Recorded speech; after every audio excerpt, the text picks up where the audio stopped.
Assalamu alaikum muhterem milletteşlerimiz. Halkımız tırmışında hem yaşayışında bulgan yağalıklar, vakıgalar bilen tanıştırığımızı devam ederiz. Siz Tatarlar tapşırın qarıysız bugünkü çıkarılışta. Bütün Dünya Tatar Kongresi'nin 8. siyazda uzdu. Kurultay delegatları, şerefli konaklarının fikirleri yankıradı. Biz birge buluratiyiz, güçlü buluratiyiz, hem de Türkiye'de Tatarlar da bu fikirge her vakit koşulup, Allah bilse gelecектeki kongreslerge de şulayıp daha da güçlürek bulup geliriz. Çuvaşistan'ın Tatar Şırtı Avulu Meşitine 30 yıl. Sovet zamanında din izarlıklanan vakitlerde da bizde birkaçan da din yugalmagan. Şahsi yurtlarda bulsa da cuma namazların, ayet namazların, kindelik namazlarını her vakitte de avlus halkı ütep bargan. Kazakistan'daki Merituşi Feride Nakış. Indi irten keç men şul kollejda. İşim de şul, dünyam da şul, baxıtım da şul, sağlığım da şul. Zarya лагерінде Tatar smenları. Tatar tilini saqlab qalı bizning eng birinchi maqsad. Hem onların türlü tübeklerden kelib o'stiruvlari tilini bizni bek shotlandira, daraja tushmay ko'tariladi. 30 iyuldan 3 avgustga kadar Kazan şehirinde Bütün Dünya Tatar Kongresi'nin 8. siyazda uzdu. Yangi Gasır teleradio kompaniyasi şul vaqtda Tatarlar tapşırığı әлеге вакыйганы яктыртып барды. Gün sayın bizning tapşırıqlarda çarada qatnaşuvchi turli ülke, illərdə g'amir etuvchi millatdoshlarimiz, qurultay delegatlari, sharafli qonaqlarning fikrlari yangradi.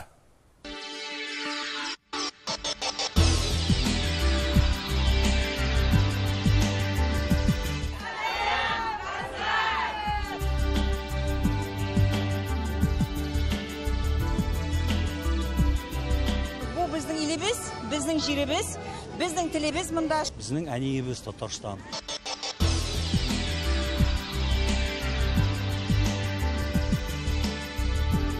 Tatarstan şu Tatar planetasının üzeri buluğu, üzü bir gururluk. İslam dinin devlet dini itirip kabul etkeni bizge 1100 yıl öttü. Allahu Ekber ve lillahil hamd. Ata-babalarımızın izgi jirlerine keliyor özü bir bəxit. Hislerini aytib bitirlik tugul, dürsünün aytkanda. Kişegine qoqshab qaldım. Bu kadar kişi ko'zdan yoshlar chiqdi.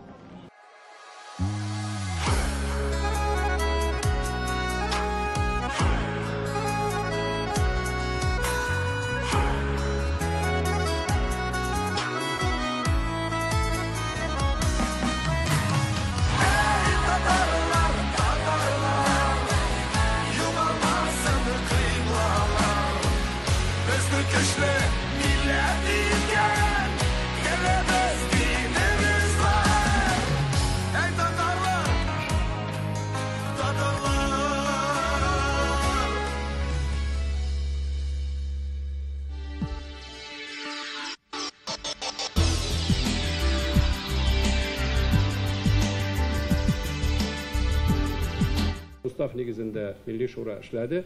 Men endi eng zo'r rahmatlarimni yetkirib, siyazda o'ng'ishli ishlovlarimizni tilar edim.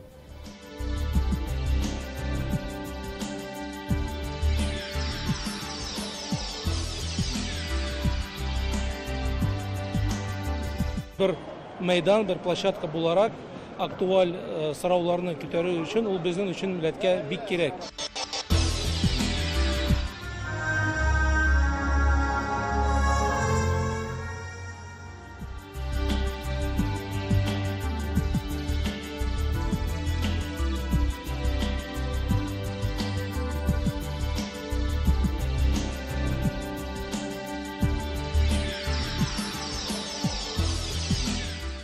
Ve 8.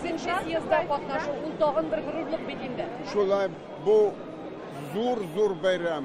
Tatar bildi, Tatarlar var, Tatarlar bilir. Ko'p sonli millatdoshlarimiz, millatparvarlarimiz bilan kurashasi keldi. Chunki biz bir ruh bilan yashaymiz, bir g'ururlik bilan yashaymiz. Ham borimizda da татарлык хисе ул бик тәмле, бик татлы хис. Аны югалтырга язмасын Ходай. Менә шушындый съездларда катнашу безгә тагы да күбрәк дәрт өсти, тагы да матуррак, дәртлерәк иттереп эшләсе килә башлый. Рәхмәт шушындый матур бәйрәмнәр оештырып, юбилейлар үткәргән бөтен дөнья татар конгрессына һәм дә инде президентыбыз Рөстәм Миңнехановка. Әлбәттә, biz бик зур горурланып килдек. Чөнки татар дөньясы, татар мирасы, татарның гореф-гадәтләре саклап калырга гына түгел, алда барырга үсеше турында да сөйләшергә килдек без бүген бетте. Бу съездда. Шуның өчен безнең максатларыбыз бик зур, эшләребез дә бик күп әле. Шуның өчен тырышып эшләргә дип рух алырга килдек бunda. 40-ка якын. Biz Kırgızistan'dan biz 2 kişi bizga berdiler. Min Konyakıdan, ol neden? Потому что işleyimiz aybat. Big zor rahmat Kongressga, big zor rahmat çın ko'nglimdan aytam. Şunday yardım berdiler bizga. Bir tapkır da yük deb aytmadilar. Prezident qo'lidan shunday zo'r bilak aluim bilan men bik de baxtli, bik de zo'r shodlik kechiraman. Bu menga kelajakda tag'inda tirishibroq ishlarga degan maqsadlar qo'yam o'zimga. Yetakchilarimiz aytgancha, ham Rustam Nurgaliyevich, Mintimur Sharipovich aytgancha, Vasiliy Razovich biz birga bo'latish, kuchli bo'latish hamda Turkiyadagi tatarlarda bu fikrga har vaqt qo'shilib, Alloh bersa kelajakdagi kongresslarga da shunday tanda kuchliroq bo'lib kelarmiz.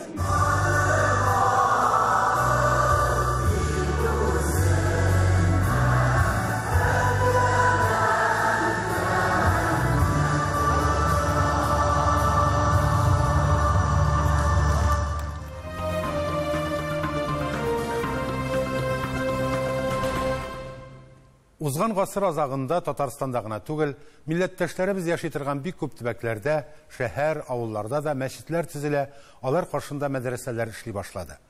Чувашстан Республикасының Татар Шорты авылы да шундыйларның берсе. Шушы көннәрдә генә авыл халкы бик күп кунаклар катнашында мәчетнең 30 еллыгын билгеләп узды. Борынгы авылның дини тормышы, мәчет төзелү тарихы һәм бәйрәм мизгелләре хакында үз хәбәрчебез Рамис Сафин бәян итәр. Чувашстанның Комсомол районындагы борынгы Татар Шорты авылының тарихы турында кайбер мәгълүматлар булса да, кызганычка каршы аның исеме каян килеп чыгу хакында төгәл белүче табылмады. 40 ел авыл мәдәният йорты мөдире булып эшләгән Фләрияпада әби бабалары сөйләп калдырган бик аз гына коры истәлекләр генә сакланып калган. Элекке югарыгра поплар юлы дигәндә шунда булган. Аннан балаларны ырлаганнар. Балаларны цыганнарларга күрә мондара күчкәннәр. Мәчетләр бер ай булган, аны кескәннәр. Кескәстән аннары безнең авылда окул йортлар булманга күрә, ураза неләрендә авылда типергәннәр зурак илләрдә. Элекке иске мәчетебез менә шул клуб урнашкан урында нәк кыйблага таба карап тора торган булган. Бик матур иде мәчетебезне әле мин беләм, безнең укыган вакытта 8-9 класста шул мәчеттә белем алдым. Авылның имам хатибы Шафигулла хәзрәт белдергәнчә, авылда дини йолаларны үтәү, гает җомга намазлары совет хакимияте чорында да бетмәгән. Совет заманында дин изәрлекләнгән вакытларда да бездә беркачан да дин югалмаган. Шәхси йортларда булса да җома намазларын, аят намазларын, көндәлек намазларны һәр вакытта да авыл халкы үтәп барган. Бу нәрсәләрне мин барысын да Ишан хәзрәтнең мирасының дәвам итүе дип саныйм. Татар шортысы әллә ни зур булмаса да, авыл халкы әлегелектән бик дини һәм мәгърифәтле булган, укымышлы имамнар чыккан. Заманның танылган дин галиме Ишан Габденнасир Мөхәммәддинов та шуларның берсе. Казанда, Бәрәскә авылында, анарсын Бухарада гыйлемнәр ала и шунда инде ул рухи дәрәҗәләргә ирешә. Димәк, Ишан булып, шушы Куа мәдрәсәсенә кайтып, озак еллар, 30-дан артык ел хезмәт итеп, күп шәкертләр тәрбияләп, халыкны тәрбияләп, бик зур хезмәтләр куеп, шунда вафат була инде. Аның бик кызыклы тормыш юлы, ул шундай абруйлы галимнәрдән саналган, заманасына күрә революциягә кадәр, һәм аның бер кызы Зөһрә исемле кызы Марҗани кияүдә була. Шабуди Марҗани безнең татар халкының мәшһүр галимендә, икенче кызы Илхаҗир исемле икенче татарның таныган мәшһүр галиме Нургали Хәсәнов та кияүдә була. Шулай итеп, ул заманда инде галимнәр, дин әһелләре балалары белән туганлашкан бер-берсе белән. Чорыбызның танылган язучысы җәмәгать эшлеклесе Эркай Зайдулла да бүгенге чарада очраклы түгел. Аның туган авылы Шишкан Шортада нибары 7-8 чакрымда гына урнашкан. Шуңа күрә мондагы кешеләр вакыйгалар белән ул сабый чактан ук хәбәрдар була. Мин әлбәттә ишетеп үстем. Ишан турында да, һәм аның дәвамчылары, мөритләре турында да ул безнең якта бик атаклы кеше була инде, үзенең мәдрәсәсе булган. Кичкенә генә Шорт авылында менә шундый мәдрәсә тотып, халыкны дингә чакырып, яманга чакырып, мәгърифәт нуры чәчеп яшәгән олы кеше. Әлбәттә монда бу мәдрәсәне тамамлап килә. Ни кызганыч, бүген авылда мәктәп тә, китапханә дә юк. Барлык халыкны берләштереп торучы үзәк хәзер мәчет. Ял көннәрендә балалар җыела, дини дәресләр бирәбез балаларга, дини гыйлем бирәбез. Хатын-кызлар да йөриләр мәчеткә, дини гыйлем алырга, бабайлар да йөриләр. Әлхәмдүлиллаһи, без авылыбыз бетә дип бер дә югалып калмыйбыз. Хәсән хәзрәтләре ничек тырышкан, Шырт авылы өчен biz de halibizden kilgençe avlımız yuvalmasın, avlımız bitmesin deyip halden kilgençe kiç koyabız. Республика авылларында бүген 40-тан артык мәчет эшләп килә. Әле яңалары да төзелә. Безнең Козловка шәһәрендә бер мәчетебез төзелеш өлешендә, киләсе елларда аның да аякка басуын инде түшәмнәре ябылып, unda өлгертелер дигән өмет белән халыкның булышлыгын күреп хезмәтләр бара. Татар Шортсында төрле елларда авыл мәчетендә имамлык иткән хәзрәтләрне бүген дә искә алалар. Алар хакында китаплар нәшер итеп, каберләрен карап, тәртиптә тоталар. Менә бу 1863-1909 елларда имамлык иткән Хәсән хәзрәт Исмәгыйлов хәбәре. Бүгенге чарага килүчеләр дә мәчет янәшәсендә генә булган зиратка барып, аның рухына дуа кылдылар. Ва ухра тухиббунаха насрун миналлаһи ва фатхун қариб. Зиратта дуалар укылып, мәчеттә илә намазыннан соң бәйрәмгә кайткан кунаклар һәм авыл халкы өчен йөзләгән кешегә зур аш мәҗлесе узды. Чуашстаннан Рамис Сафин, татарлар. Хөрмәтле тамашачылар, сез татарлар тапшыруын карыйсыз. Программабызның икенче өлешендә. Казакъстандагы мөритүче Фәридә Нәкыш. Инде иртән кич мин шул колледжда. Эшем дә шул, дөньям да шул, бәхетем дә шул, саулыгым да шул. Заречья лагерында татар сменлары. Татар телен саклап калу безнең иң беренче максат. Һәм аларның төрле төбәкләрдән килеп үстерүләре телне безне бик шатландыра. Дәрәҗә төшми, күтәрелә. Фәридә Фәрид кызы Нәкыш Үзбәкстанда туып үсә. Гәрчә аның гаиләсенең тамырлары Татарстанга барып тоташса да, инде язмышын ул Казакъстан белән бәйләде. Фәридә Нәкыш Казакъстанда гаилә кора, 2 кыз тәрбияләп үстерә. Ире белән күллият ача, актив җәмәгать эшчәнлеге, мәгарифкә керткән өлеше өчен күп кенә дәүләт бүләкләренә ия. Һәм Казакъстан Республикасының мактаулы гражданины ул. Фәридә Фәрид кызының тормышындагы иң мөһим кыйммәтләр турында Әдилә Төхбәтова белешеп кайтты. 2 кызым бар. 3нче балам менә бу минем колледжым. Инде иртән кич мин шул колледжда. Эшем дә шул, дөньям да шул, бәхетем дә шул, саулыгым да шул. Чыннан да, Ире Талгат Сөлейман улы белән 1998 елда заманча гуманитар техник өләтне ачуы аларның тормыш эшенә әверелде. Бина табып, ремонт ясап, алар бу эшкә бөтен мөхәббәтне кертеләр дип әйтергә дә була. Һәм менә инде 25 ел дәвамында биредә студентлар кирәкле эшче һөнәр алалар. Тормыш иптәше вафатыннан соң аның истәлегенә бу эшне 2012 елдан бирле бер үзе дәвам итә. Коллективта һәм студентлар арасында ул зур ихтирам казана. Она сама по себе очень умелый руководитель. Она всегда заботится о своих подчиненных, и поэтому иногда я говорю ей: вы как мама опекаете нашу молодежь. Это неспокойный человек в хорошем смысле слова, который не может сидеть спокойно. Она все время должна что-то продумывать, что-то внедрять, что-то новое закупать, например, для колледжа. Күллияттә 30-дан артык төрле этнос вәкиле белем ала. Укучыларның һәркайсына Фәридә Фәрид кызы зур игътибар бирергә һәм ярдәм күрсәтергә тырыша. Мен уйлаймын, сол Фәридә Фәридовна безнең Казакъстанның патриоты дип белем. Неме дегенде, ол бәрі күш жігерін сол біздің Қазақстандың балаларын өсіріп, өндіріп, сол Қазақстан патриоты бол өсуіне өз үлесін қосады.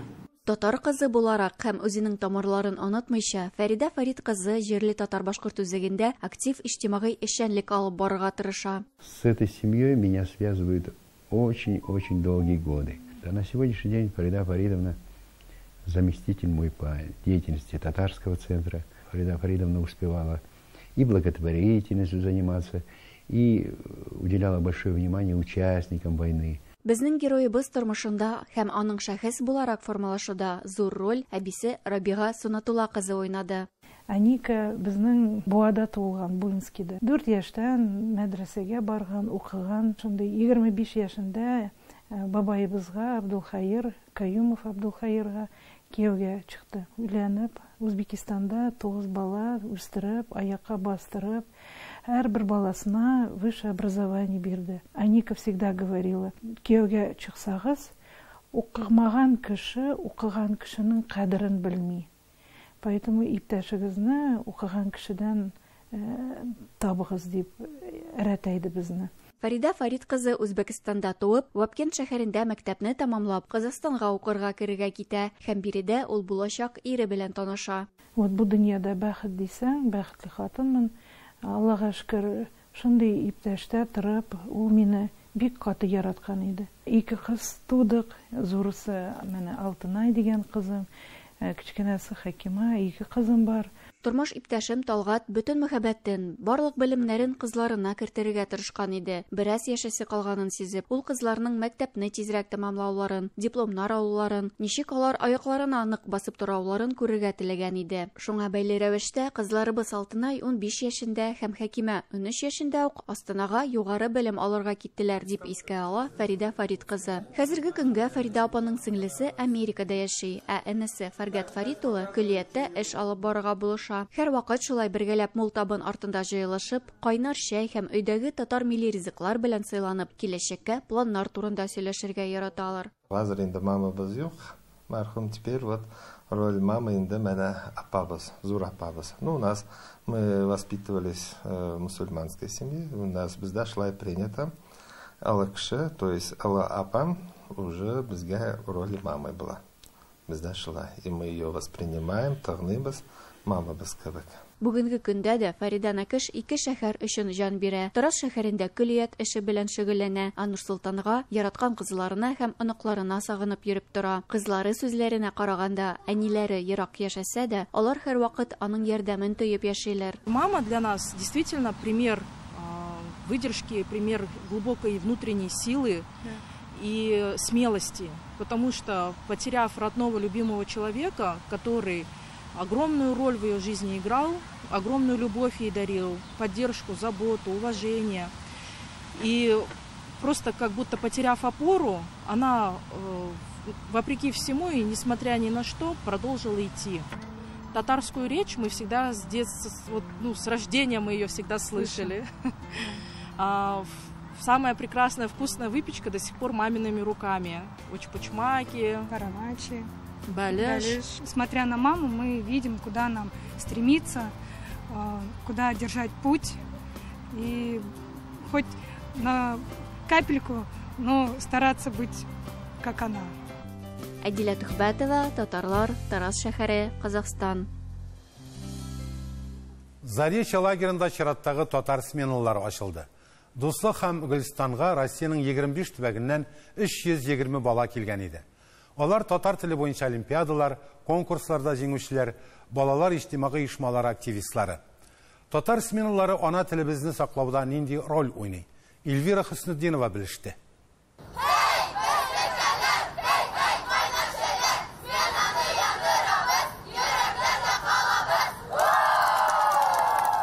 Биредә тел сменалары инде 5-нче ел рәттән бара. Беренче чиратта лагерь аралашу, тел мөхите тудыру урыны. Балаларның кайберләре ана телендә камил сөйләшсә, икенчеләре телен шомартырга килгән. Елдан-ел ял итүчеләрнең саны арта бара. Сайлап алалар. Беренче тапкыр бу аланга килдем, миңа бик нык ошый. Яңа дуслар таптым. Әлбәттә, бу булай гына түгел. Монда балалар татар телен өйрәнүгә күп көч салган өчен киләләр. Мин 18 елда Төбәгара олимпиада җиңүче булдым. Bu yılını Tübegara Olimpiyada җиңүче һәм халыкара олимпиада призер булдым. Мен 2020 елны татар теленнән олимпиадага барган идем. Һәм анда призерлар арасыннан булдым. Бу лагерьда мен икенчеләп килдем, һәм дә мен беренче тапкыр лагерьга килгәч, монда дуслар таптым. Һәм теләдем икенчеләп бу лагерьга килергә һәм бу дуслар белән көрәшергә. Монда әйтаманнар да бик шәп, һәм барчасы да бик матур кайлар. Заречье аланына милләтебезнең сәләтле балалары җыелган. Алар җырлый да, бии дә, татарча шигырь дә сөйли. Иң мөһиме, алар татар җанлы. Мин татар мәктәбендә укыйм, националь татар гимназияда. Анда татар дәресләре, гаиләмдә татарча сөйлим, иптәшләрем белән татарча. Татар телен белү дәрәҗәсе елдан-ел арта, чынлап та безнең өчен бу бик шатлыклы, чөнки инде татар телен саклап калу безнең иң беренче максат. Һәм аларның төрле төбәкләрдән килеп үстерүләре телне безне бик шатландыра. Дәрәҗә төшми, күтәрелә, киресенчә.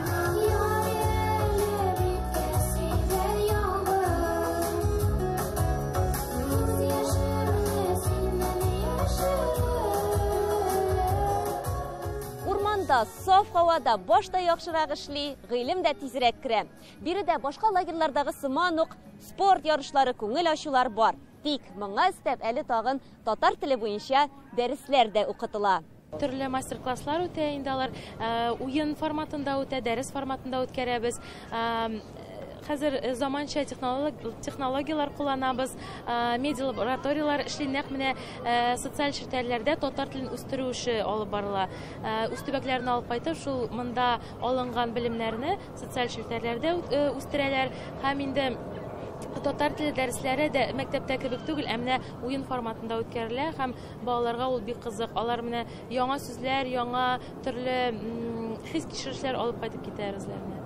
Лагерьдә балалар өчен татар теле һәм әдәбияты, актерлык осталыгы кебек дәресләр каралган. Остаханәләрне язучылар, фән хезмәткәрләре, Казан федераль университеты мөгаллимнәре, рәссамнар, артистлар үткәрә. Шулай ук балаларны Казан буйлап сәяхәткә, тарихи урыннарны карарга да алып чыгалар. Да, бик яхшы. Да, яхшы ашаталар, бик кызык. Нәрсәләр эшләргә өлгердегез әле? Һәм нәрсәне бигрәк тә көтәсез? Кичке дискотека бик ошый. Һәм без инде дәресләр дә укып өлгердек. Татар теле, английский дәрес, актерское мастерство.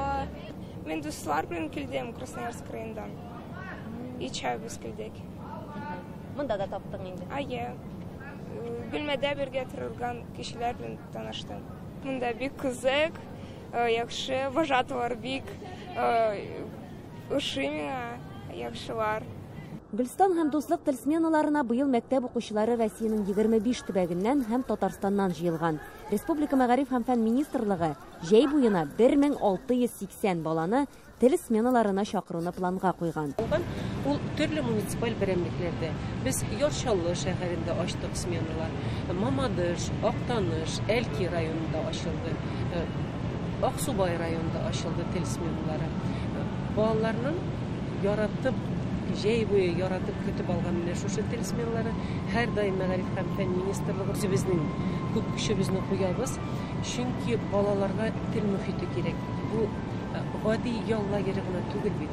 Балаларның тәрбия һәм белем бирүнең излексез системасын булдыруда менә шушы җәйге ялларны оештыру бик мөһим. Гөлстан һәм дуслык тел сменалары 8 августта төгәлләнә. Биредә ял иткән балалар үз төбәкләренә бик күп тәэсирләр алып кайтачак. Милләтебезгә хезмәт итәрлек шәхесләр тәрбияләү шуннан башлана. Эльвира Хөснәдинова, Татарлар, Казан. Бүгенге менә шулар мөхтәрәм милләттәшләребез. Кайда гына яшәсәк тә изге гамәлләр кылып, татар булуыбыз белән горурланып яшик. Без бердәм, көчле халык. Сау булыгыз.